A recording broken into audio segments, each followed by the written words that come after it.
As long as I can remember, I've always loved board sports.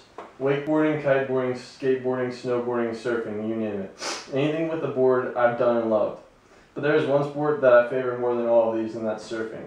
The feeling I get when I catch a wave is something no other sport has done for me. Catching the perfect wave is the most surreal feeling I've ever had. That's why I love this sport and have such a passion for it, because no other sport gives me the feeling I get when I surf. Growing up in Mississippi, it was hard finding a niche with riding a board since board sports were so scarce. Barely any of the people I grew up with had any interest in board sports. I tried soccer, football, hockey, and basketball, but I never got the adrenaline rush I get as when I surf. I remember taking a trip down to Fort Lauderdale when I was younger, and my dad and I went to the beach. My dad rented a longboard for me, and it was history from then on. I enjoyed surfing more than any other sport I had attempted before. That day opened up a new variety of sports I had never tried.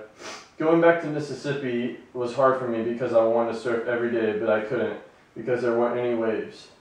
Because of this, I tried other new sports such as skateboarding, kiteboarding, and wakeboarding, and kiting, but none of these even came close to the feeling I get when I surf. I moved to Orlando a year ago with the intent to get into the wakeboard scene. Orlando is the wakeboard capital of the world, and I wanted to progress my wakeboarding from living here. Being here a year, I've quickly realized that I came here for the wrong reason.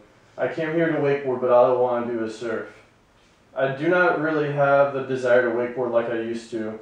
Surfing is my passion, and when the waves are good, it's the only thing I want to do.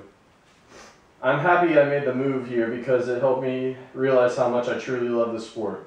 Much more than wakeboarding or kiteboarding, but I feel like it's not enough.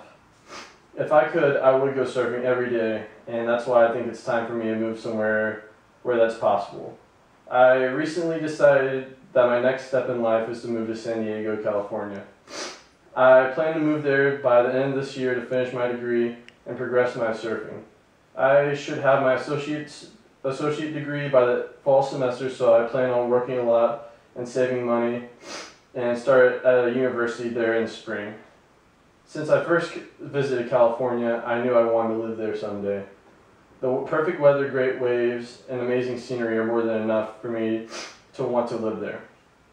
I believe if somebody is crazy enough to move across the country, they must be passionate about it.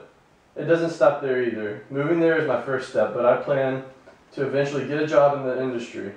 Having a job in the surf industry will be great because I'll be able to involve myself